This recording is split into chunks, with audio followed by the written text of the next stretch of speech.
BJP के पास। तो ऐसा क्या बोलते हैं, वैशाखी लेकर, हम मराठी में बोलते हैं कुबरा लेकर।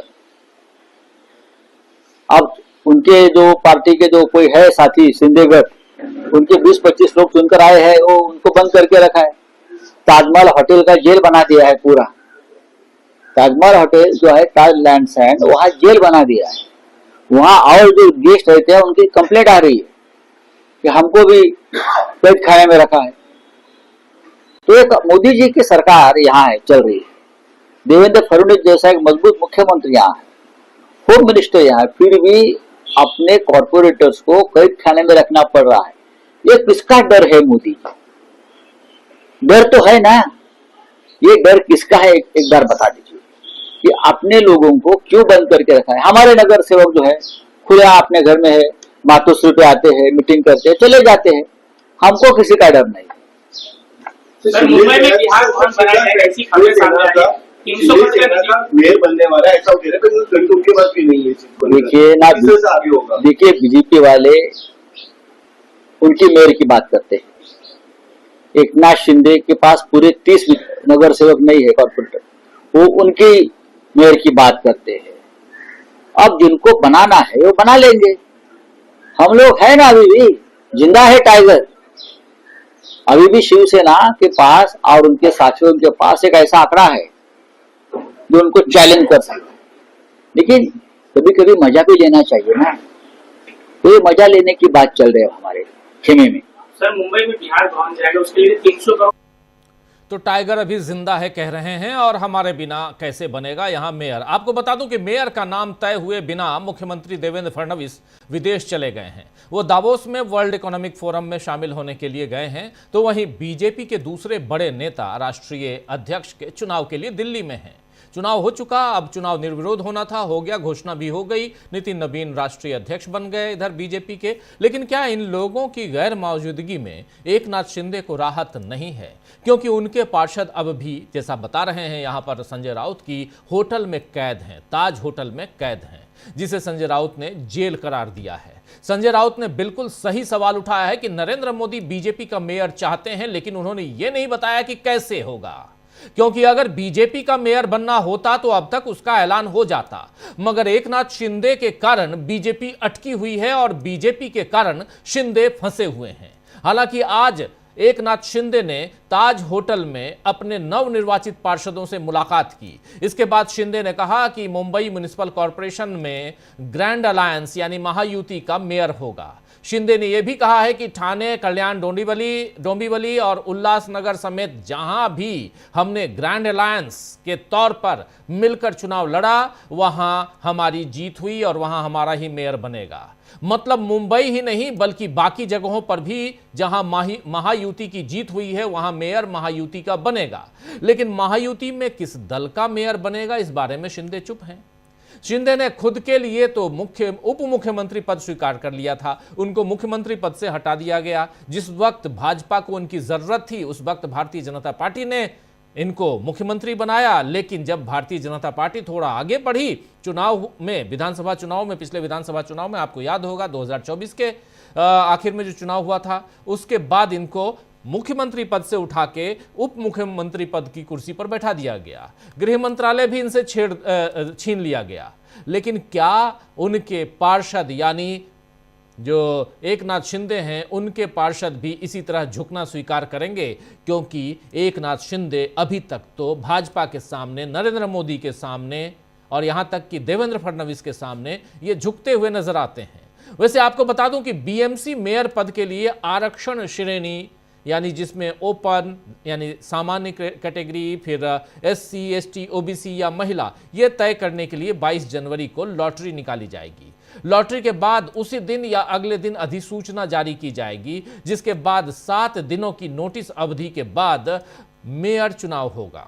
अगर अधिसूचना 22 जनवरी को जारी हुई तो चुनाव 29 या 30 जनवरी को होगा, और अगर 23 जनवरी को अधिसूचना जारी होती है तो फिर चुनाव 30 या 31 तारीख को संभावित है। मतलब फरवरी में मुंबई को नया मेयर मिल जाएगा, लेकिन इन 10-11 दिनों में कोई नया खेल महाराष्ट्र में नहीं होगा, इसकी गारंटी न मोदी दे सकते हैं और न ही एकनाथ शिंदे दे सकते हैं। इधर महाराष्ट्र के अलावा थोड़ा सा पश्चिम बंगाल की तरफ रुख करते हैं। पश्चिम बंगाल में भी सियासी हलचल बढ़ी हुई है और एसआईआर के कारण बीजेपी और चुनाव आयोग दोनों कटघरे में हैं। ऐसे में आज चुनाव आयोग को सुप्रीम कोर्ट में जो आदेश मिला है, यानी सुप्रीम कोर्ट ने जो आदेश दिया है, उसमें बीजेपी को झटका लग सकता है।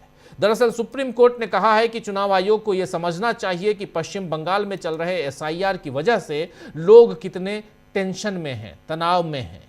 इसके साथ ही सुप्रीम कोर्ट ने चुनाव आयोग को निर्देश दिया है कि वो उन 1.25 करोड़ 1,25,00,000 वोटरों के नाम जारी करे, प्रकाशित करे, जिन्हें तार्किक विसंगतियों की तरह के तहत नोटिस दिया गया है, यानी जिनके बारे में बताया गया है कि इनमें कहीं ना कहीं कुछ ना कुछ गड़बड़ है और इसलिए इनको नोटिस दिया गया है। तो इनका नाम प्रकाशित कीजिए, आप अखबारों में डालिए, वेबसाइट पे डालिए, बताइए कि 1.25 करोड़ लोग कौन हैं। सीजेआई जस्टिस सूर्यकांत की अध्यक्षता वाली पीठ ने यह आदेश दिया है। इस बेंच में सीजेआई के अलावा, यानी जस्टिस सूर्यकांत के अलावा जस्टिस दीपांकर दत्ता हैं और जस्टिस जॉय माल्या बागची भी शामिल हैं। सुनवाई के दौरान बेंच ने यह भी कहा कि दस्तावेजों के वेरिफिकेशन के लिए करीब 2 करोड़ लोगों को नोटिस जारी किए गए हैं। आपको बता दूं कि नोटिस मोटे तौर पर 3 कैटेगरी में बांटे गए हैं: मैप्ड, अनमैप्ड और लॉजिकल गड़बड़ी। कोर्ट ने कहा है कि यह लॉजिकल गड़बड़ी कैटेगरी के तहत अधिकारियों ने पिता के नाम में गड़बड़ी, माता पिता की उम्र में गड़बड़ी, दादा दादी की उम्र में अंतर देखा है और इसी दौरान अदालत ने गौर किया कि पश्चिम बंगाल में 1.25 करोड़ मतदाता तार्किक विसंगतियों की सूची में शामिल हैं, यानी लॉजिकल गड़बड़ी में शामिल हैं और इसके नाम अब पब्लिश करने का आदेश चुनाव आयोग को दिया गया है। तो एक बड़ा झटका यहां पर चुनाव आयोग को है और भारतीय जनता पार्टी को है, इसलिए क्योंकि चुनाव आयोग कुछ भी गलतियां करता है, भारतीय जनता पार्टी के प्रवक्ता, उनके नेता उसके डिफेंस के लिए आ जाते हैं। इस पूरे मामले में खास बात यह है कि अदालत ने, यानी सुप्रीम अदालत ने ये भी माना है कि एसआईआर के कारण लोग तनाव में हैं और यही तो विपक्ष का दावा भी है और इसीलिए यहां पर विपक्ष का दावा सही साबित हो रहा है। तो बीजेपी इस समय महाराष्ट्र और बंगाल में फंसी हुई दिख रही है। ऐसे में नितिन गडकरी ने कल नागपुर में रिटायरमेंट वाला जो बयान दिया है, आपको याद होगा, अगर आपने नहीं सुना तो आपको बता रहा हूं कि वो भी मोदी को फंसाने वाला ही दिख रहा है। विदर्भ खासदार औद्योगिक महोत्सव, इसमें चर्चा करते हुए गडकरी ने कहा कि सही समय पर पुरानी पीढ़ी को पीछे हट जाना चाहिए, अगली पीढ़ी को जिम्मेदारियां सौंपने की वकालत करते हुए यहां पर गडकरी ने कहा है कि जब चीजें सुचारू रूप से चलने लगें तो पुरानी पीढ़ी को पीछे हट जाना चाहिए और जब वो व्यवस्था सुचारू रूप से चलने लगे तब हमें भी सेवानिवृत्त होकर और कोई काम करना चाहिए। आपको ध्यान होगा कि इससे पहले मोहन भागवत, आरएसएस प्रमुख, वो भी कह चुके हैं कि 75 का होने पर किनारे हट जाना चाहिए। अब भले इन बयानों में मोदी का नाम नहीं लिया गया हो, लेकिन जिस तरह अपनी नाकामियों से मोदी घिरे हुए हैं और देश में चारों तरफ बेचैनी और परेशानियां बढ़ रही हैं, यहां तक कि शंकराचार्य जैसी हस्तियों को भी बीजेपी अपमानित कर रही है, उसमें नरेंद्र मोदी का हटना ही क्या बीजेपी के फायदे में है, यह सवाल भी अब उठने लगे हैं। शंकराचार्य अभिमुक्तेश्वरानंद के साथ मौनी अमावस्या पर हुई बदसलूकी पर आज कांग्रेस पार्टी ने एक प्रेस कॉन्फ्रेंस की है। पवन खेड़ा का कहना है कि शंकराचार्य स्वामी अभिमुक्तेश्वरानंद जी के साथ जो दुर्व्यवहार किया गया है उससे हम सभी दुखी हैं। बीजेपी मूर्खों को अपना भक्त बनाती है और अपने भक्तों को मूर्ख बनाती है, इसके अलावा इन्हें कुछ नहीं आता। आइए जरा सुन लीजिए यहां पवन खेड़ा को क्या कह रहे हैं। हर धर्म कर्म की बात करता है। हिंदू धर्म में कर्म पे बहुत विशेष ध्यान दिया जाता है कि भाई अगला जन्म सुधारो। डे ऑफ जजमेंट क्रिश्चियनिटी में होता है, कयामत इस्लाम में होता है। अरे किसी से तो डरिए साहब, ये क्या कर्म है आपके? उड़ीसा में मैंने आपको एक उदाहरण दिया, हनुमान चालीसा पढ़ते हुए पुलिस स्टेशन के बाहर बैठे हैं साहब कि जिसने मारा मुसलमान को उनको रिहा करो। अभी पिछले हफ्ते गहलोत साहब ने आवाज उठाई, मेरे शहर उदयपुर से कन्हैया टेलर के जो हत्यारे थे, गहलोत साहब ने उसी वक्त दोनों बच्चों को नौकरी दिलवाई, मुआवजा दिया। तुरंत एनआईए को सुपुर्द कर दिया केस। कितने साल हो गए? केंद्र में आपकी सरकार कब शुरू से है? 12 साल से है। आज तक कन्हैयालाल टेलर को न्याय नहीं मिला, इंसाफ नहीं मिला। मैं आपको अनेक उदाहरण दे सकता हूं। ये न काम के हैं न राम के हैं, ये किसी के नहीं है। ये सिर्फ सत्ता और धन, ये दो चीजें हैं इनकी। इसके आगे कोई धर्म नहीं है, कोई आस्था नहीं है इनकी। और इनका ये असली चेहरा बेनकाब होना बहुत जरूरी है, क्योंकि जैसा मैंने कहा, हम और आप तो समझदार हैं, लेकिन मूर्खों को अपना भक्त बनाते हैं और अपने भक्तों को मूर्ख बनाते हैं। इसके अलावा ये कुछ नहीं जानते। तो सुन लिया आपने, मूर्खों को अपना भक्त बनाते हैं और अपने भक्तों को मूर्ख बनाते हैं। खैर, चाहे उत्तर प्रदेश हो या बंगाल या महाराष्ट्र, हर जगह बीजेपी घिरी हुई है। मोदी को हर राज्य में अपनी सरकार चाहिए, लेकिन अब हालात बदल रहे हैं, अपने ही तेवर दिखा रहे हैं। अब नरेंद्र मोदी की पार्टी के लोग ही तेवर दिखा रहे हैं। महाराष्ट्र की सियासत का असर देश में होने वाले आगामी चुनावों पर भी पड़ेगा, यह भी तय है। और इन सब के बीच उधर चुनाव आयोग सुप्रीम कोर्ट में घिरा हुआ है। इन सब की चर्चा अब आज आगे बढ़ाते हैं। और क्या मोदी से अब देश और बीजेपी दोनों नहीं संभल पा रहा है? ये देश भी और बीजेपी भी दोनों नहीं संभल पा रहे हैं। इसकी चर्चा भी करेंगे। आइए, महाराष्ट्र से बंगाल तक बीजेपी की कैसे बढ़ी हुई है मुसीबत और अपने ही कैसे दिखा रहे हैं तेवर, इसकी चर्चा करते हैं। हमारे साथ कुछ वरिष्ठ साथी जुड़े हुए हैं, उनसे आपका परिचय करवाता हूं, आगे बढ़ते हैं। इस वक्त हमारे साथ 4 वरिष्ठ साथी जुड़े हुए हैं। हमारे साथ हैं अमलेंदु उपाध्याय जी, हमारे साथ सुनील शुक्ला जी, प्रशांत टंडन जी, शकील अख्तर जी। आप सबका स्वागत इस्तकबाल है। स्वागत इस्तकबाल अब तमाम दोस्त साथी शुभचिंतक आप सबका जो अब तक जुड़ चुके हैं उनका भी, जो जुड़ने वाले हैं उनका भी। प्रशांत जी, पहले आपके पास आता हूँ, महाराष्ट्र की बात करते हैं। अभी आपने सुन लिया बयान आपने इनका संजय राउत का, क्या कहेंगे? संजय राउत लगातार वोकल हैं और उद्धव ठाकरे भी कह चुके हैं। एकनाथ शिंदे थोड़ा यहाँ परेशान नज़र आते हैं, थोड़ा नहीं बल्कि अगर वो बहुत परेशान नज़र आते हैं, इसलिए क्योंकि 3 दिनों के लिए कहा था कि अपने पार्षदों को रखेंगे हम 3 दिन तक। अभी तो इनको लॉटरी निकालनी है 22 या 23 तारीख को, अधिसूचना जारी करनी है। उसके बाद फिर 7 दिन का समय होगा मेयर के चुनाव के लिए, और मेयर के चुनाव में वोटिंग होगी। और वोटिंग में अगर इधर से उधर हो गया, और कह रहे हैं उद्धव ठाकरे और संजय राउत भी कि जो गए हैं यहां से वो वापस भी आ सकते हैं। यह भी सुनने में आ रहा है कि बीजेपी भी अंदर खाने वहां लगी हुई है कि किसी तरह एकनाथ शिंदे के ही लोगों को अपनी तरफ मिला लिया जाए। बीजेपी एकनाथ शिंदे पे लगी हुई है, उद्धव ठाकरे का गुट एकनाथ शिंदे पे लगा हुआ है। शिंदे साहब अपने 29 सिपाहियों को लेकर ताज होटल में कैद हैं। कैसे देखा जाए? देखिए, सबसे बड़ी बात तो राजीव जी ये हुई है, जो मोदी और अमित शाह की बड़ी विफलता रही है कि इस बीएमसी के चुनाव में, जिसमें वो लोग गए नहीं दोनों, इसमें मातोश्री वापस मुंबई और महाराष्ट्र की पॉलिटिक्स का केंद्र बन गया। जो सिंबल छीनने के बाद, पार्टी छीनने के बाद, पार्टी तोड़ने के बाद, चुनाव आयोग की डिक्टेटरशिप की वजह से, सुप्रीम कोर्ट की खामोशी की वजह से वो स्टेटस उनसे छिन गया था। जनता ने, मुंबई की जनता ने उसको वापस कर दिया कि महाराष्ट्र की राजनीति और खासकर मुंबई की राजनीति अब मातोश्री से ही होगी। तो एक तो सबसे बड़ा जो परिवर्तन आया है वो ये आया है। दूसरा परिवर्तन ये आया है कि अब उद्धव ठाकरे की जो राजनीति है वो तमाम विरोधों के और तमाम साजिशों के बावजूद है। वो अपना वैचारिक आधार भी नया तलाश चुके हैं। इसलिए जो उनको अभी समर्थन मिला है वो उनकी नई विचारधारा, नई इमेज पर मिला है। और ये मुश्किल है मोदी और अमित शाह के लिए, क्योंकि एक केंद्र जो है महाराष्ट्र की पॉलिटिक्स में एक नया केंद्र वापस बन गया, जो कभी बाल ठाकरे हुआ करते थे जी। तो असल में जब संघर्ष करके कोई विपरीत परिस्थितियों में वापस आता है, असली तो वही माना जाता है कि राजनीति उसकी चल रही है। तो इस लिहाज से मातोश्री वापस अब सेंटर ऑफ पॉलिटिक्स में है महाराष्ट्र की और मुंबई की।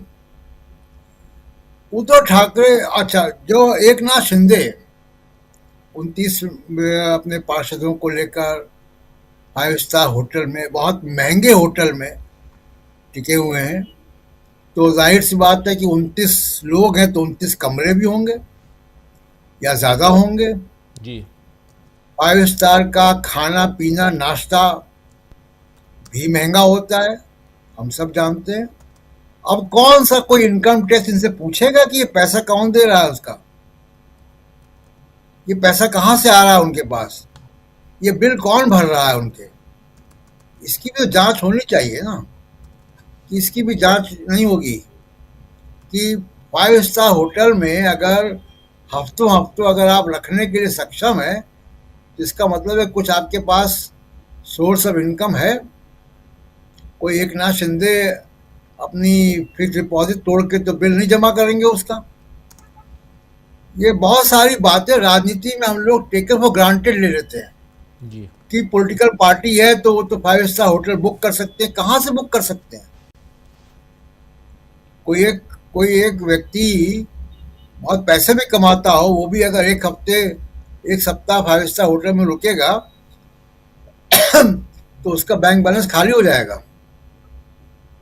ये तो जनता के सेवक अपने आप को बताते हैं। लेकिन अभी एक उद्धव ठाकरे की तरफ से, शिवसेना उद्धव की तरफ से बहुत साफ कर दिया गया कि वो लोग पोचिंग नहीं कर रहे हैं। अभी जिनकी आपने बाइट सुनाई वो भी यही मान रहे हैं, वो कोई इशारा नहीं दे रहे हैं कि वो इच्छुक है पार्टी को तोड़ने में। तो डर इनको बीजेपी से ही है। तो ये एक बड़ा सेटबैक जो है वो ये मोदी अमित शाह को लगेगा कि जब यहाँ पे अभी रस्साकशी जो है वो चालू हो गई। मुख्यमंत्री जी दावोस चले गए। जी मजे की बात यह कि योगी आदित्यनाथ भी जाना चाहते थे पिछले साल, उनको इजाज़त नहीं मिली थी। देवेंद्र फडणवीस चले गए दावोस, और दावोस वो जगह है जहाँ पे दुनिया भर के बड़े उद्योगपति जमा होते हैं। वहाँ पे वो अपनी ब्रांडिंग कर रहे हैं। अभी वो मुंबई में अमेरिकी प्रेसिडेंट से मिल रही है, वो अमेरिकी राजदूत से मिल रही है, तो एम्बेसडर से जी मिल रही है, तो नए आए। तो देवेंद्र फडणवीस तो दिल्ली आने की तैयारी में है, अपनी फील्डिंग कर रहे हैं, वो अपनी फील्डिंग कर रहे हैं। वो दिल्ली आने की का सूटकेस बना रहे हैं अपना।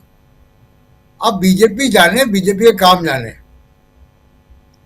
जी राजीव जी। जी बिल्कुल बिल्कुल। शकील जी, जरा आपसे समझना चाहता हूं, क्या आपको लगता है यहां पे जब एकनाथ शिंदे की हम बात कर रहे हैं तो कहां दिखाई देते हैं आपको? एकनाथ शिंदे ही सबसे ज्यादा मुसीबत में हैं, सारे दबाव उनके ऊपर हैं। वो जाहिर है कि जयचंदों पे होते हैं। संजय राउत ने इससे पहले कहा था कि कुछ जयचंदों की वजह से आज ये हालत हुई है। तो जयचंद जो है उनका मुश्किल में होना स्वाभाविक है।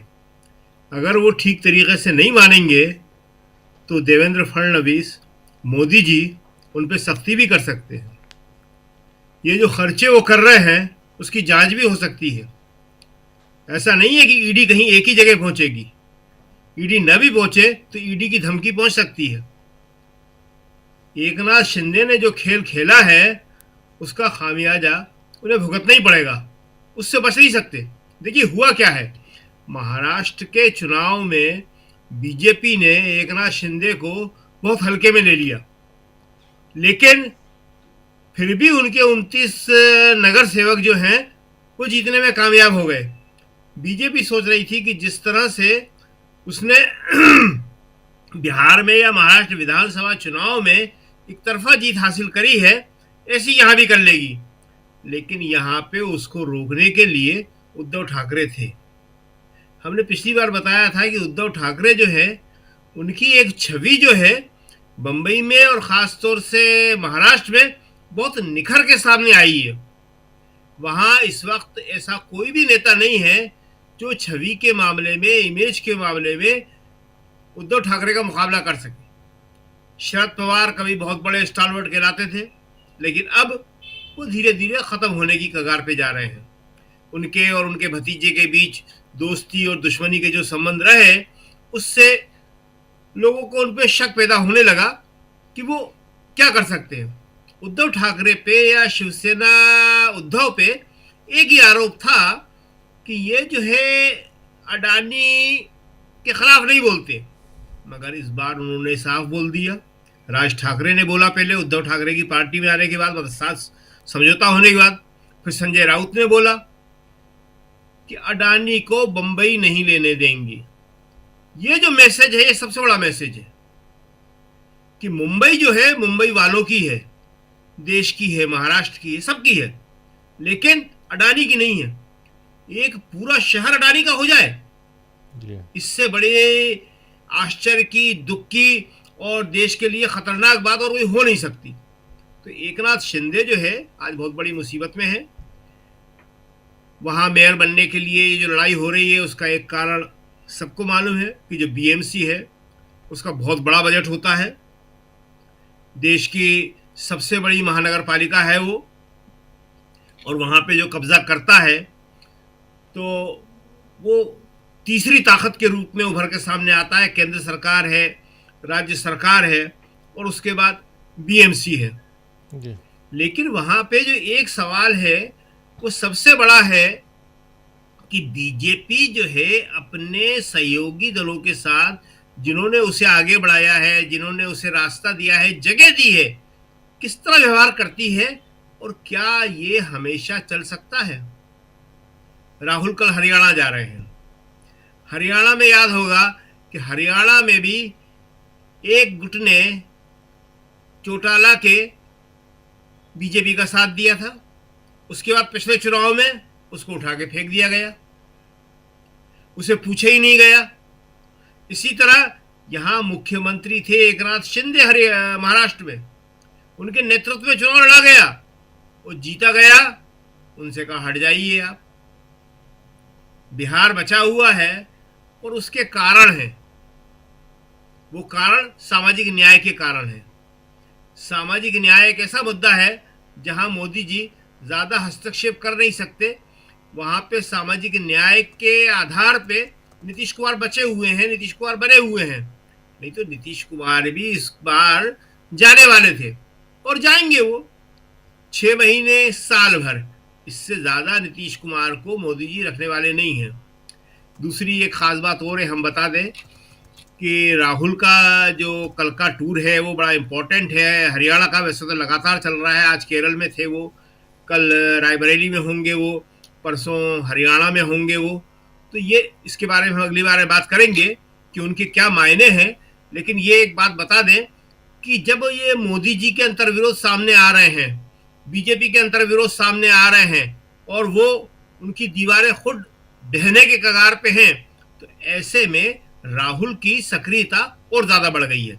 इसके बारे में हम नेक्स्ट राउंड में बताएंगे। जी जी, बहुत ज़रूरी है क्योंकि विपक्ष का नेता क्या कर रहा है ये जानना समझना ज़रूरी है, और इसलिए नेक्स्ट बारी जब आपकी आएगी तो इस पर ज़रूर आप अपनी बात रखिएगा। लेकिन सुनील शुक्ला जी, कैसे देखते हैं आप महाराष्ट्र में जो कुछ हो रहा है? अभी लगभग 10-11 दिन का समय है, छोटा मोटा टाइम नहीं है। 10-11 दिन में तो बहुत कुछ हो सकता है। धन्यवाद राजीव जी। जो अभी प्रशांत जी ने कहा कि ये पूछा जाना चाहिए कि वह ताज होटल का खर्चा कौन दे रहा है। जब चार्टर्ड प्लेन से यहाँ इनके विधायक गए थे तो क्या पूछा गया था कि कहाँ से पैसा आया? सूरत के जिस होटल में लोग रुके थे उसका भी पूछा गया कि इसका खर्चा किसने दिया? गुवाहाटी में जब जाके रुके थे जिस होटल में, वो कोई इकोनॉमिक सेक्टर का तो होटल था नहीं, फिर किसी ने नहीं पूछा। तो जब तक आप भारतीय जनता पार्टी के साथ हैं तब तक आपसे कोई कुछ नहीं पूछेगा। और अगर आप राजीव जी अब जानना क्या प्रयास करेंगे तो ताज होटल वाला लिख के दे देगा कि उनकी तरफ से स्पॉन्सर्ड स्टे है। वो ईडी को, इसको, उसको, जिसको कहेंगे वो लिख के देगा कि साहब स्पॉन्सर्ड था मेरी तरफ से, हमने पैसा मांगा ही नहीं, इन्होंने दिया भी नहीं। तो ये खेल लगातार चल रहा है। लेकिन ये जरूर है कि भारतीय जनता पार्टी के सामने महाराष्ट्र में संकट हो गया है कि वह जो ताकत इकट्ठा करना चाहती थी इस चुनाव में, वो उसको मिली नहीं। उसकी निर्भरता चाहे तो उद्धव ठाकरे के प्रति है या एक नाथ शिंदे के प्रति है। एक नाथ शिंदे ये चाह रहे हैं कि वो बार्गेन करके अपनी पोजीशन को बेहतर कर लें और उनको, अगर उनका नाम मेयर हो तो डिप्टी मेयर हो जाए, और जो कमेटियां होती हैं उस कमेटियों में उनको स्थान भी मिल जाए, क्योंकि उनको ये भी लग रहा है कि जो भी 10 सदस्यों का मनोनयन होगा उसमें भी कोई उनको खास स्थान नहीं मिलेगा। वहां तो जो मनोनयन होता है वह पार्टी की संख्या के आधार पर होता है। आप जितने सभासद जीते हैं, पार्षद जीते हैं, नगर सेवक जीते हैं, उसके अनुपात में आपको संख्या मिलती है मनोनयन के लिए। तो सर्वाधिक मिलेगी बीजेपी को, दूसरे नंबर पर उद्धव ठाकरे हैं, उसमें भी उनको कोई बहुत फायदा नहीं मिलने वाला है। और इस 10 की संख्या पर भारतीय जनता पार्टी को भी अपना मेयर बनाने में कोई बहुत बड़ी ताकत नहीं मिल जाएगी, क्योंकि 3, 4 या 5 उनके मिलेंगे, बाकी वो बढ़ जाएगा कांग्रेस में या उद्धव ठाकरे में या एक नाथ शिंदे साहब में। तो अब स्थिति बीजेपी के सामने है कि या तो वो एक नाथ शिंदे की बात को स्वीकार करे, लेकिन उस दबाव को उद्धव ठाकरे ने काफी कुछ कमजोर कर दिया जब उन्होंने कहा कि अगर बीजेपी का मेयर बनेगा तो वो सदन से उठ के बाहर चले जाएंगे, उस अविश्वास प्रस्ताव की बैठक में शामिल नहीं होंगे। यह बहुत बड़ी राहत है बीजेपी के लिए, और ये बहुत बड़ा झटका है उद्धव ठाकरे के लिए, एक नाथ शिंदे के लिए, कि एक नाथ शिंदे की बार्गेनिंग ताकत वो लगभग खत्म हो जाएगी। लेकिन भारतीय जनता पार्टी के लिए महाराष्ट्र की स्थिति है कि भारतीय जनता पार्टी अपने बल पर अभी भी राजनीति नहीं कर सकती। उसका शिवसेना को तोड़ करके जो उसका एक सपना था कि एक बड़ी राजनीतिक ताकत जो उसके सामने है, जो लगातार उसके लिए चुनौती बनी हुई है, उससे वो मुक्त हो जाएगी और एक अपनी खुद की राजनीतिक ताकत बना लेगी। वो उसको पूरा होता हुआ दिख नहीं रहा, वो निर्भरता बनी रहेगी। और कम से कम आने वाले जो चुनाव होंगे महाराष्ट्र में, उसमें भी ये हालत नहीं है कि महाराष्ट्र की राजनीति तो अपने आप अकेले दम पे कर ले। यह महाराष्ट्र का जो संकट है बीजेपी के सामने, वो बना रहेगा। वही स्थिति बंगाल की है। बंगाल की स्थिति है कि बंगाल में बहुत समय पर ममता बनर्जी बीजेपी से छुटकारा पा ली थी।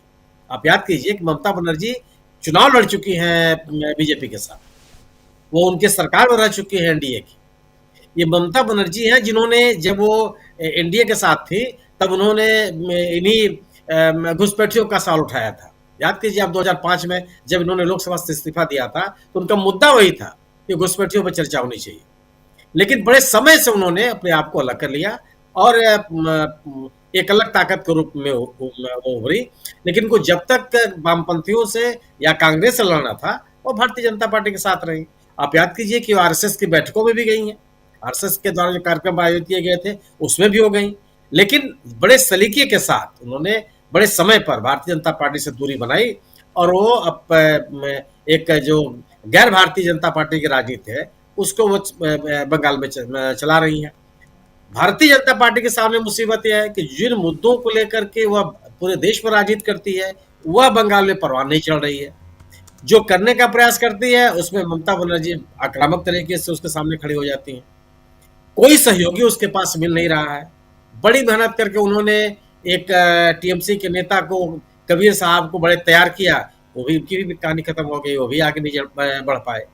तो वह ध्रुवीकरण की राजनीति चल नहीं रही है। ध्रुवीकरण के अलावा बीजेपी के पास कोई विकल्प नहीं है। गवर्नेंस के नाम पर वह ममता बनर्जी को घेर नहीं पा रही है। जो उसका घुसपैठियों का नारा है वो चल नहीं पा रहा है वहां। तो ये बंगाल की स्थिति है कि न तो उसके पास कोई राजनीतिक सहयोगी है और न ही उसके राजनीतिक मुद्दे बंगाल में कारगर हो पा रहे हैं। भारतीय जनता पार्टी अगर बंगाल में ममता बनर्जी को घेरना चाहती है तो उसको मुद्दों पे ही घेरना पड़ेगा, उनके गवर्नेंस के आधार पर घेरना पड़ेगा। और वह ताकत बीजेपी के पास नहीं है, क्योंकि वह अपने केंद्र की सरकार के बल पर भी, आप याद कीजिए कि ये मोदी जी लगातार वहां वो बोल रहे हैं केवल घुसपैठिए घुसपैठिए घुसपैठिए। वह उनकी सरकार पे हमला नहीं कर पा रहे हैं, क्योंकि अगर सरकार पे हमला करेंगे तो और हमला होंगे, क्योंकि सरकार की विफलता है और है, चाहे वो घरेलू मसला हो, चाहे अंतर्राष्ट्रीय मसला हो, चाहे विदेश नीति का मुद्दा। तो दोनों राज्यों में भारतीय जनता पार्टी के सामने संकट यही है कि वह अपनी जितनी भी जोड़ तोड़ की कोशिशें थी, वो कोशिश करने के बावजूद भी महाराष्ट्र में जो चुनौती देने वाली राजनीतिक ताकतें हैं उनको कमजोर नहीं कर पाई। उद्धव ठाकरे एक मजबूत राजनीतिक ताकत के रूप में उभरे और आज भी यह स्वीकार किया जाना चाहिए कि उद्धव ठाकरे की राजनीतिक ताकत घटी नहीं है। वो अपने जो बीएमसी में उनकी जो ताकत रही है वो बरकरार रही है। ये जरूर है कि राज ठाकरे के आने से जो उनको उम्मीद लग रही थी वो उतनी पूरी नहीं हुई, लेकिन एक मजबूत राजनीतिक ताकत है।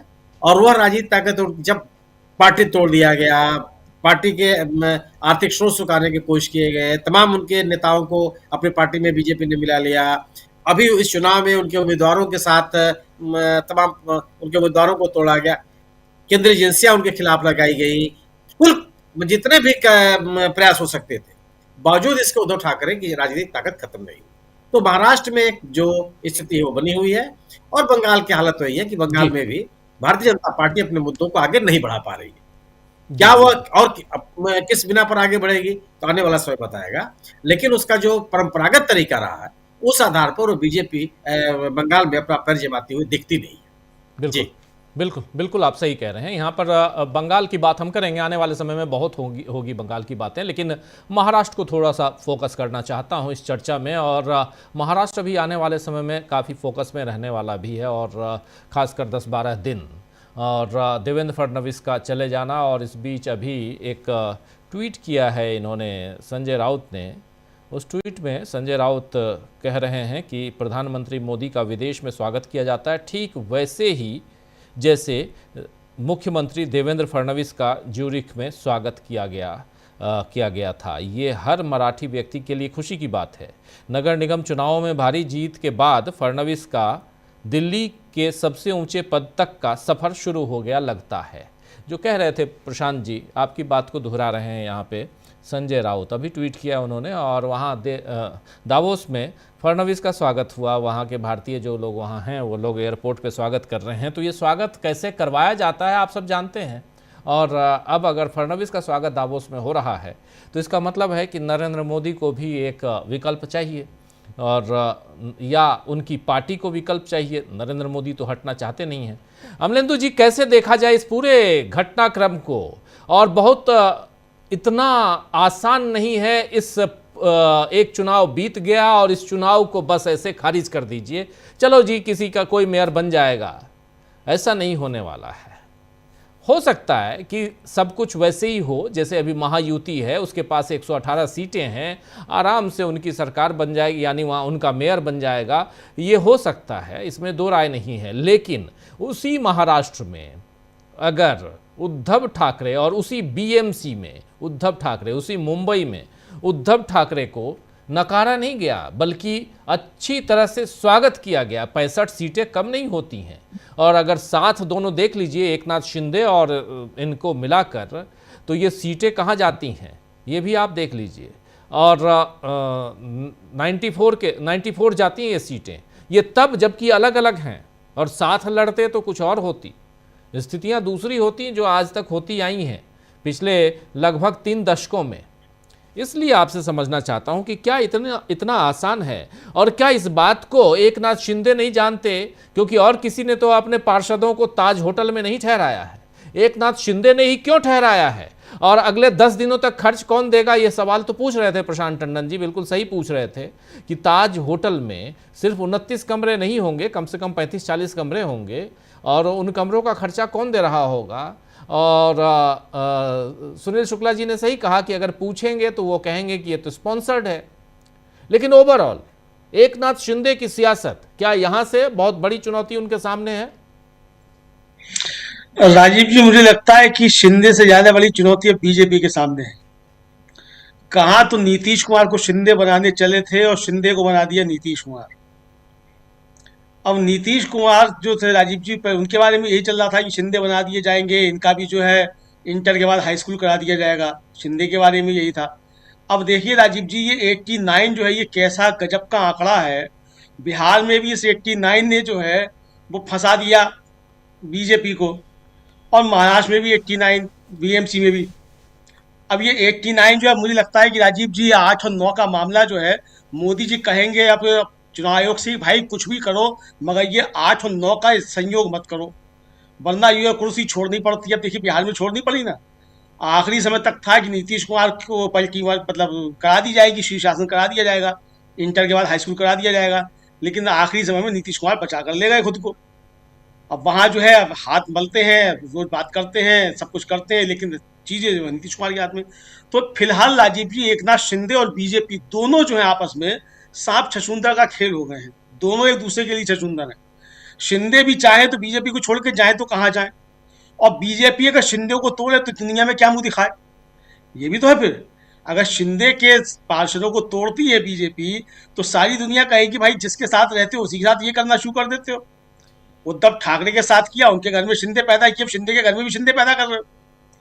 तो ये अब संकट बीजेपी के सामने ये है कि जो जनता को मुंह दिखाना है वो किस तरीके से मुंह दिखाएं। वरना चाणक्य साहब तो सब कुछ जस्टिफाई कर लेंगे कि भाई ठीक है, मुंबई के हित में और विकास के लिए ये जो थे साथ में आ गए। तो भाई क्या शिंदे क्या विकास के विरोधी हैं जो आपकी सरकार चलवा रहे हैं, अगर इनके तोड़ते हो पार्षद तो मुझे लगता है राजीव जी, शिंदे के सामने तो संकट है ही कि अपने पार्षदों को बचाएं, लेकिन संकट जो है वो बीजेपी के सामने भी कि शिंदे के पार्षदों को तोड़े कैसे। दूसरा राजीव जी, शिंदे के पार्षद भी जो जाएंगे, वो अगर जाते हैं तो मुझे लगता है उनका जाने का पहला जो प्राथमिकता होगी वो उद्धव ठाकरे होंगे, बजाय इसके कि वो बीजेपी के साथ जाएं।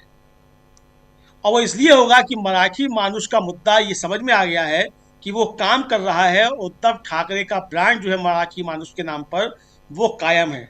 राज ठाकरे की राजीव जी सीटें भले ही कमाई हैं, लेकिन राज ठाकरे ने आखिरी समय पर जो अडानी वाला जो वीडियो पोस्ट किया उसका बहुत जबरदस्त असर हुआ राजीव जी। और ये बात बीजेपी के अंदर के जो लोग हैं वो इस बात को स्वीकार कर रहे हैं कि इसने बीजेपी को और एकनाथ शिंदे को भी नुकसान पहुंचाया। राज ठाकरे का आखिरी समय में जो अडानी वाला आया कि 2014 में 2 कंपनियां थी और 26 आते आते किस तरीके से वो 500 से ज्यादा कंपनियां हो गई, उसका एक बड़ा जबरदस्त असर पड़ा। और आज संजय राउत भी जो कह रहे हैं, कल भी जो कह रहे थे कि हम मुंबई को बिकने नहीं देंगे, अडानी को बिकने नहीं देंगे, तो ये भी एक बड़ा राजनीतिक मसला है। तो शिंदे के पार्षदों के सामने भी मुझे लगता है कि ये संकट होगा कि बीजेपी का तोड़ना भी चाहे तो कैसे वो टूटे जाकर। तो ये एक बड़ा संकट राजीव जी, मुझे लगता है कि शिंदे के सामने भी संकट और बीजेपी के सामने भी संकट है। संकट के मामले में दोनों बराबर ही संकटग्रस्त हैं, कोई भी दोनों में से कम संकटग्रस्त नहीं है। अब संजय राउत जैसे कह रहे थे कि हम तो अभी मजे ले रहे हैं, तो वास्तव में इस समय देखा जाए तो उद्धव ठाकरे मजे ही ले रहे हैं। अब शिंदे के पार्षद टूटते हैं तो भी मजे हैं, नहीं टूटते हैं तो भी मजे हैं। बीजेपी अगर शिंदे के सामने सरेंडर हो जाती है और बीएमसी का मेयर जो है शिंदे का बनवा देती है तो भी मजे हैं, और अगर बीएमसी में बीजेपी अपना बना लेती है तो भी मजे हैं। तो शिंदे के सामने संकट है, शिंदे की राजनीति क्या होगी भाई। फिर तो ये आएगा ना कि भाई अब तक 30 साल से यहाँ शिवसेना का राज था, और जैसा आपने भी कहा कि अगर संयुक्त शिवसेना देखी जाए, ठाकरे परिवार दोनों मिला के और एकनाथ शिंदे मिलाकर तो 94 बैठते हैं। और राजीव जी, इससे फिर ये संकेत जाएगा कि शिंदे सरेंडर कर गए, तो अब शिंदे खुद को सरेंडर कैसे बताएं। बाला साहब ठाकरे ने तो कभी सरेंडर किया नहीं था, नाम अभी शिंदे बाला साहब ठाकरे का ले रहे हैं। तो शिंदे के सामने ये संकट है कि वो सरेंडर कैसे करें। तो फंसे हुए राजीव जी दोनों दिखाई पड़ते हैं। बीजेपी के अंदर भी राजीव जी एक फडणवीस को लेकर भी एक नाराजगी बहुत जबरदस्त तरीके से है, और जो फडणवीस के विरोधी हैं वो क्या, एक तो मतलब हमारा जो मीडिया है मुख्यधारा का वो तो बता रहा है कि हिंदुत्व के धुरंधर है देवेंद्र फडणवीस, 89 जीत कर ले आए हैं, लेकिन अंदर अंदर नाराजगी ये है कि देवेंद्र फडणवीस की वजह से एक नुकसान हुआ है। बीजेपी के पिछली बार 83 पार्षद थे, 10 दूसरे जगह से तोड़कर लाए गए तो हो गए 93। तो ये कैसे हिंदुत्व के धुरंधर है 93 से 89 पे आ गए, और मेयर भी नहीं बनवा पा रहे हैं अपना। इस समय दावोस में जो है वो पैसा लेने गए हुए कि हमारे यहाँ के निवेश कर दो। तो फडणवीस को लेकर भी है। तो फडणवीस अगर दिल्ली की तैयारी कर रहे हैं तो दिल्ली की तैयारी में ये गच्चा भी दूसरे लोग लगा रहे हैं। तो मुझे लगता है राजीव जी की बीजेपी के अंदर भी संघर्ष बहुत ज्यादा है। देवेंद्र फडणवीस तैयारी तो दिल्ली की कर रहे हैं, लेकिन दूसरे लोग जो है उनके पैर मुंबई में ही बांध रहे हैं, और देवेंद्र फडणवीस दिल्ली भी जाना चाहते हैं। तो संकट जो है राजीव जी बहुत ज्यादा मुझे लगता है कि ये इस समय बीजेपी के सामने भी है। उनकी अंदरूनी राजनीति, देवेंद्र फडणवीस इससे कैसे पार पाते हैं।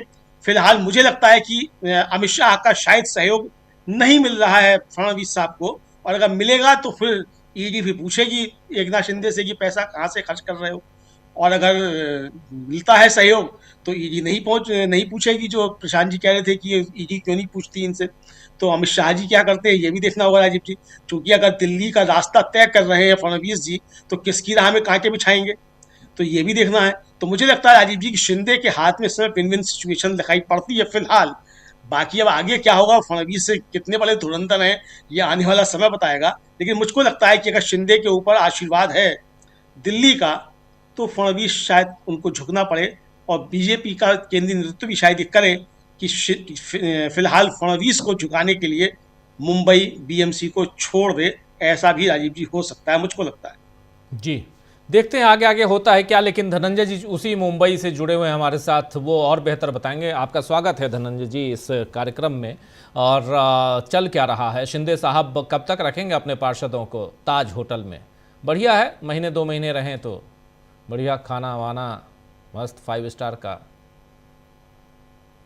देखिए, नमस्कार आप सबको, मेरी आवाज आ रही है जी? देखिए, एक ही पेंच नहीं है, कई पेंच। एक पेंच ये भी है कि 22 तारीख को चुनाव आयोग अभी जो है एसटी का होगा, एससी का होगा, ओबीसी का होगा, जनरल सीट होगा, ये भी एक है जिसका फैसला 22 तारीख को होना है लॉटरी के द्वारा। और एक संयोग की बात कर रहा हूं कि अगर एसटी के लिए हुआ, शेड्यूल्ड ट्राइब के अगर सीट मिल गई तो क्या होगा। शेड्यूल्ड ट्राइब में जो है 2 कैंडिडेट, 2 उम्मीदवार थे, और दोनों जो है वो शिवसेना उद्धव ठाकरे की पार्टी के जीते हैं। ये बड़ा इंटरेस्टिंग मसला है। और ये देखिए कि जो वार्ड नंबर 53 है, 53, वहां से जितेंद्र बल भी जीते हैं, और वार्ड नंबर 121 है जहां से प्रियदर्शनी ठाकरे जीती है, और दोनों ने हराया है, शिंदे गुट के ही नेता को हराया है। तो अगर शेड्यूल्ड ट्राइब का अगर रिजर्व सीट हो गया तब क्या होगा, ये एक बड़ा सवाल है। फिर दूसरा है कि जो आपने कहा कि अब तो 24 तारीख को दावोस से आएंगे वो देवेंद्र फडणवीस साहब, तो 24 तारीख तक अटके रहेंगे या क्या फैसला होगा। इस बार एक ये भी है, समझिए कि मुंबई महानगर पालिका बहुत मजबूत जगह है। ये आप सबको पता है, हमारे दर्शकों को भी पता है कि कई स्टेट जो भारत के हैं, नॉर्थ ईस्ट के या जो गोवा है, उससे ज्यादा का बजट होता है यहाँ का। 75,000 करोड़ रुपए पिछले साल बजट, इस बार बजट तो और आगे बढ़ेगा। और उसमें बीजेपी के लिए ये नाक का प्रश्न बन गया है, क्योंकि मोदी जी वहां जाकर के भी, आसाम जाकर के भी बोल आए कि हमने मुंबई में, महाराष्ट्र में ठाकरे का किला ढहा दिया। तो वो भी एक दाव खेल गए हैं। मुंबई का अगर ढहा दिया तो मेयर तो आप ही का बनना चाहिए। तो जो फेकम फाक में ये आया है वो ये आया है कि शिंदे जो है बड़ा इंपॉर्टेंट हो गए अचानक। और शिंदे इंपॉर्टेंट इस तौर पे हैं कि 29 बहुत कम बहुमत है उनके पास। अगर 118 सीटें समझिए है तो 118 में 89 उनके पास, 29 उनके पास, बाकी कौन है? 3 और ले लीजिए, अजीत पवार जी की पार्टी के 3 नगर सेवक हैं, उनको भी अपने साथ जोड़ लेंगे ये, तो 89 और 3 92 होता है। शिंदे की आवश्यकता है और शिंदे इस बात को समझ रहे हैं। और शिंदे को खतरा संजय राउत से नहीं है या उद्धव ठाकरे से नहीं, शिंदे को असली खतरा बीजेपी से। कि और इस चुनाव से पहले, मतलब बीएमसी चुनाव से पहले आपको याद हो कि कई जगह झगड़ा हुआ था जब शिंदे गुट के नेता जो है बीजेपी में शामिल हो रहे थे। और फिर जो है देवेंद्र फडणवीस ने आश्वासन दिया था शिंदे को कि कोई भी शिंदे गुट का नेता बीजेपी में नहीं आएगा। फिर भी हालांकि कई नेता गए थे। तो अब बीजेपी क्या मेयर पद जो चाह रहे हैं ये शिंदे कि 2.5 साल का हो, क्या वो होगा? बीजेपी ऐसा करेगी? और शिंदे ऐसा क्यों चाह रहे हैं इसको भी समझिए।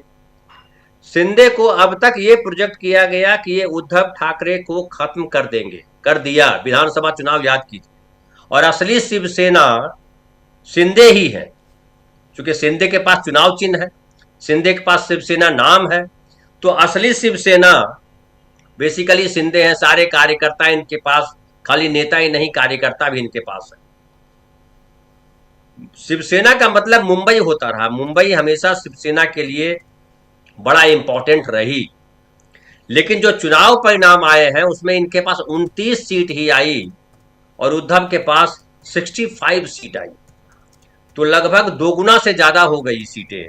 तो अब मुंबई में ये चल रहा है कि मुंबई का राजा जो है वो शिंदे नहीं है, मुंबई का राजा उद्धव ही है।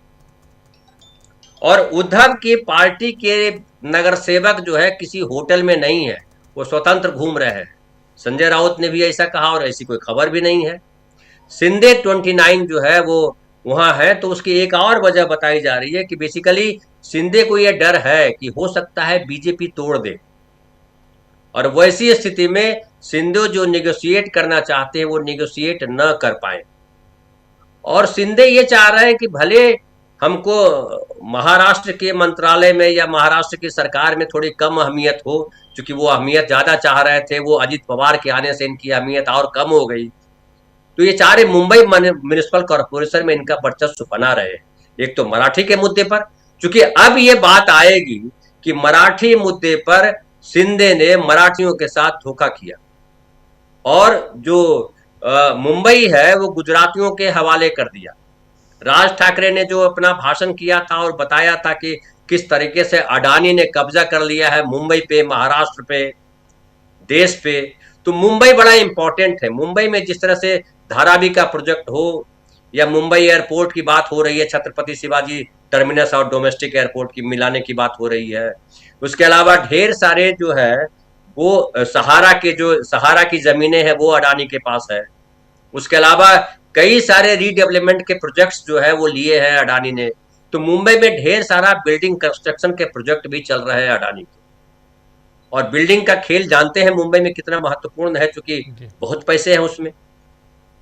तो वो कुल मिलाकर के शिंदे के लिए भी और बीजेपी के लिए भी, दोनों के लिए आसान नहीं। लेकिन बीजेपी को दिख रहा है कि शिंदे को हम दबा लेंगे, और शिंदे को दबा लेंगे तो हमारा मेयर हो जाएगा। हो सकता कर सकते हैं, पहले हमारा मेयर रहने दो, बाद में तुम्हारा देखेंगे। तो अभी निगोशिएशन चल रहा है, अडानी साहब भी हैं। उस समय तो विधानसभा में आप पिछला याद कीजिए, उसमें तो था 50 खोखे ओके। इस बार क्या नारा आता है मुझे नहीं पता। लेकिन एक बात बताइए, अभी शुरुआत में धनंजय जी, शुरुआत में आप कह रहे थे एसटी, अगर पर्ची में एसटी निकल आया तो फिर क्या उद्धव ठाकरे गुट से कोई ये बनेगा, मेयर बनेगा? तो जाहिर है, तो अब एसटी से निकल आएगा तो क्या होगा। अब फिर आप लोग ये हमारे प्रशांत भाई बताएं या सुनील जी बताएं या शकील भाई बताएं कि ऐसी स्थिति में क्या होगा। लेकिन बहुमत तो उनके पास, तो क्या इनके विधायक टूट जाएंगे, क्या होगा ये मुझे नहीं पता। मैं अभी इस पर बहुत कुछ नहीं बोल सकता हूँ। जी, बहुत महत्वपूर्ण बातें यहाँ हो रही हैं। प्रशांत जी, यहाँ पे क्या ऐसी परिस्थिति भी निर्मित हो सकती है, क्योंकि पर्ची से निकलना है, कौन मेयर होगा, किस कैटेगरी से होगा, वो पर्ची से तय होना है। यानी लॉटरी सिस्टम से वो जनरल कैटेगरी से होगा, एससी से होगा, एसटी से होगा, महिला होगी, ये तय होना है 22 तारीख को। हाँ, तो एक नई मुसीबत आएगी इनके लिए अगर उसमें मान लीजिए कि वो राजनीतिक मुसीबत भी खड़ा करेगी, क्योंकि बीजेपी लगातार ये कहती रही कि कमिटमेंट नहीं दिया बीजेपी ने कभी कि वो किसी मराठी को मेयर बनाएगी। बाद में जब ये मुद्दा उछल गया तब उन्होंने बनाया। दूसरे की शिंदे साहब की अभी मुसीबतें थोड़ी सी और बढ़ने वाली हैं। देखिए, आप शिंदे जी की पॉलिटिक्स को देखिए और मोदी और अमित शाह की राजनीति को देखिए बारीकी से। शिंदे साहब मोदी और अमित शाह के लिए सरदर्द बन गए हैं। विधानसभा के बाद वो अपने गांव में जाके बैठ गए, फोन भी बंद कर दिया, और फिर मंत्रालय में भी नहीं गए, नाराज हो गए वो, उनको मुख्यमंत्री बनना था तब। और अब ये बीएमसी के बाद वो 5 स्टार होटल में चले गए, जहाँ उनकी पार्टी होटल में पैदा हुई है वहीं होटल में चले गए वापस वो। अभी सुनील जी कह रहे थे कि हमको आपको नहीं बताएगा होटल वाले, होटल का मैनेजमेंट, कि वो स्पॉन्सर्ड है कि कौन पैसे दे रहा है। देखिए, दिल्ली से जब फोन जाएगा तो बताएंगे वो। तो अगर जो इशारा मैं कर रहा हूँ वो सुनील जी समझ रहे हैं, शकील जी समझ रहे हैं, तो जाहिर सी बात है कि जो यही राजनीति सुबह से शाम तक करते हैं उनको समझ में आता है। अभी उनको कुछ नया केस नहीं खोलना है, कुछ नहीं करना है, सिर्फ ये पूछना है कि भाई होटल का बिल कौन दे रहा है। और ये इस बार अगर मोदी और अमित शाह की जो अब तक की पॉलिटिक्स है वो अगर चलती है आगे, तो अब वो केवल कॉर्पोरेटर तक नहीं रुकेंगे। वो अब शिंदे जी का पूरा फैसला करेंगे। हालांकि ये ऐसी स्थिति में अभी महाराष्ट्र में नहीं है, लेकिन वो शिंदे जी का पूरा फैसला करेंगे।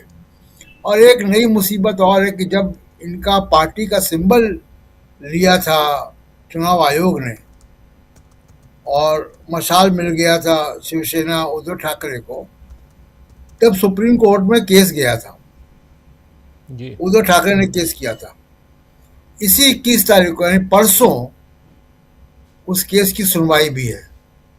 तो वो केस भी निकल आया है जिसमें कि उनके पिछले विधानसभा के विधायकों का योग्य ठहराने की भी बात है। तो तमाम तरीके की मुसीबतों से वो घिरे हुए हैं और ये मुसीबतें उन्होंने खुद पैदा की हैं। जिस तरीके की राजनीति उन्होंने की है वो मुसीबतें उन्होंने पैदा की हैं और ये मोदी और अमित शाह इसको ज़रूर कुछ ना कुछ इनके बारे में योजना बना रहे होंगे। जैसी उनकी राजनीति है, उनकी राजनीति बड़ी सीधी नहीं होती है, तो वो कुछ ना कुछ योजना जरूर बना रहे होंगे। जी राजीव जी। जी बिल्कुल बिल्कुल, आप सही कह रहे हैं। लेकिन यहाँ योजना क्या बन रही है? राहुल गांधी को लेकर कुछ बताने वाले थे शकील जी। शकील जी, क्या चल रहा है इधर कांग्रेस खेमे में?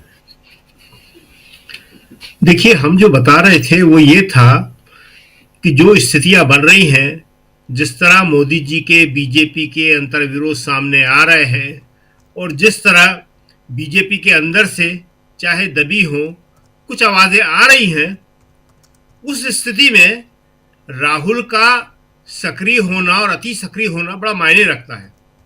अभी राहुल ने असम, तमिलनाडु, पुदुचेरी, बंगाल, जहां जहां चुनाव हो रहे थे, रोज एक एक की मीटिंग करी और उसके बाद आज वो केरल में थे और आज ही शाम को वो ही पहुंच गए होंगे, शायद लखनऊ एयरपोर्ट पे उतरने वाले थे, यही पहुंचने ही वाले थे। वहाँ लखनऊ एयरपोर्ट पे नेता लोग पहुंच गए थे और रात को वो रायबरेली जाके वहाँ रुकेंगे और कल उनके रायबरेली में प्रोग्राम है। रायबरेली के प्रोग्राम में बड़ी इंटरेस्टिंग बातें हैं। मनरेगा पे तो वो मीटिंग ले ही रहे हैं। वहाँ पे मनरेगा बहुत इंपॉर्टेंट चीज़ है कांग्रेस के लिए, मनरेगा की वापसी। इसके अलावा वो वहाँ पे एक क्रिकेट टूर्नामेंट का उद्घाटन करेंगे। वहाँ हर साल राहुल क्रिकेट टूर्नामेंट करवाते हैं। इस बार उनके साथ आरपी सिंह वहाँ पे होंगे। आरपी सिंह क्रिकेटर हैं, सब जानते हैं आरपी सिंह को, हमारे दर्शक जानते हैं, तो आरपी सिंह होंगे। लेकिन इससे पहले राहुल के साथ सचिन तेंदुलकर वहाँ पहुँचे थे। जब आरपी सिंह की भी हमें खबर मिली कि आरपी सिंह राहुल के साथ होंगे वहाँ, और सचिन तेंदुलकर वहाँ गए, दिन भर बैठे राहुल के साथ में। गांव के अंदर क्रिकेट टूर्नामेंट होता है वहाँ, और उसके बाद ही उन्होंने भारत रत्न और राज्यसभा ले ली। सचिन तेंदुलकर ने इस तरह से भारत रत्न और राज्यसभा ली थी कि उस वक्त वो चारों तरफ चक्कर काटा करते थे। कल रायबरेली के बाद राहुल का हरियाणा का प्रोग्राम है, कुरुक्षेत्र का, वो बड़ा इम्पोर्टेंट है।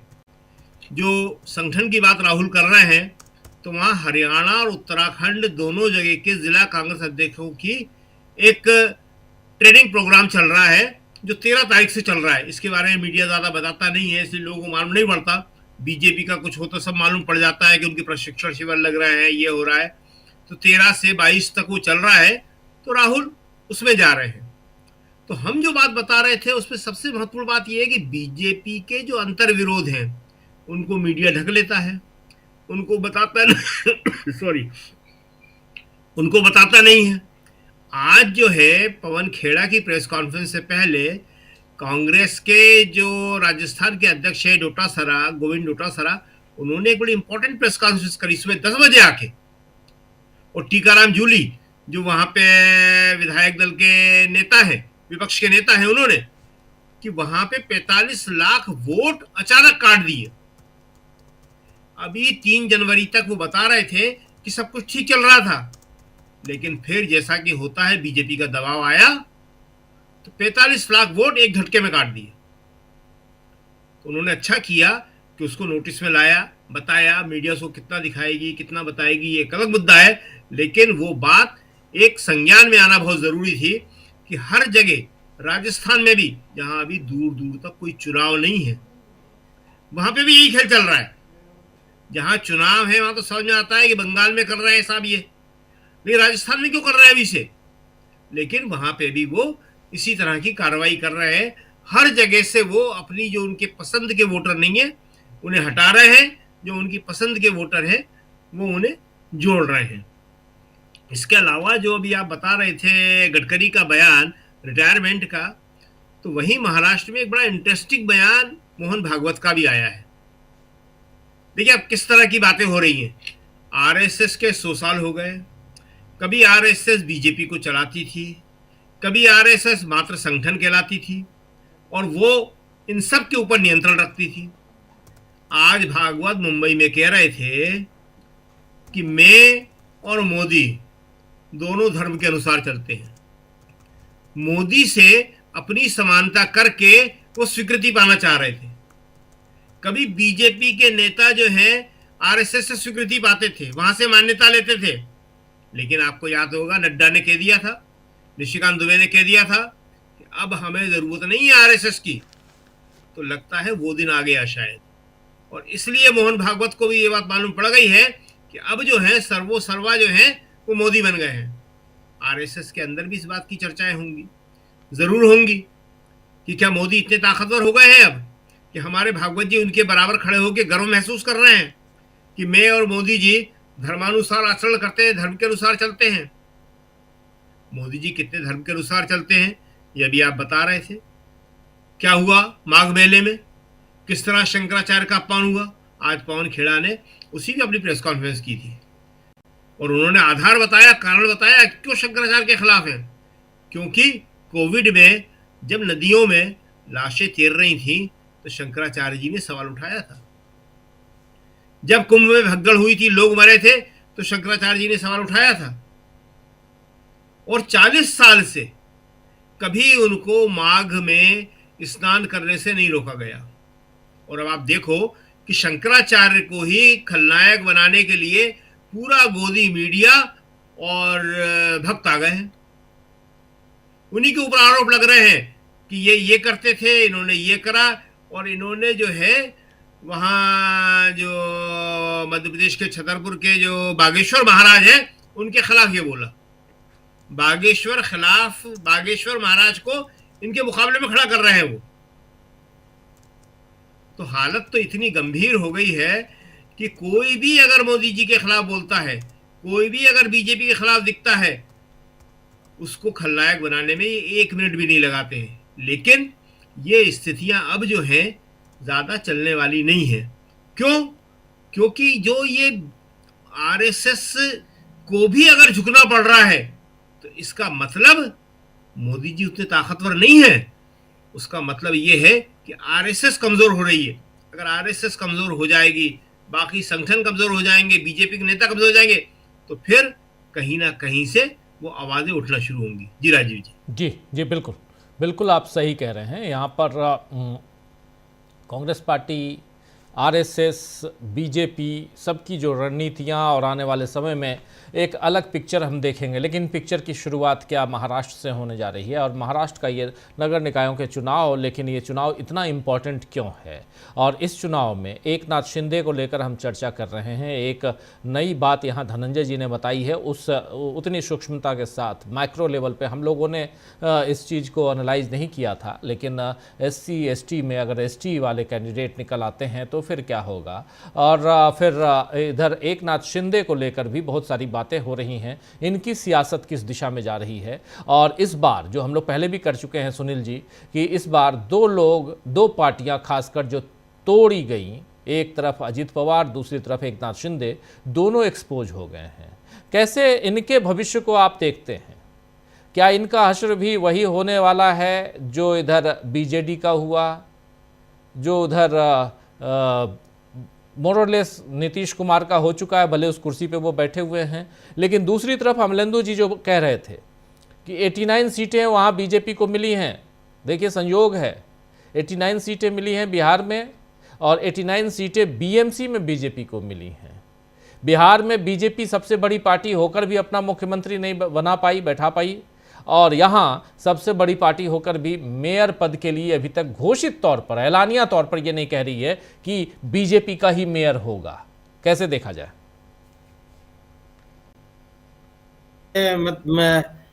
किस वर्ग का मेयर होगा ये चुनाव के बाद तय हो रहा है, ये मैं पहली बार सुन रहा हूँ। मुझे वहाँ की व्यवस्था के बारे में जानकारी नहीं है।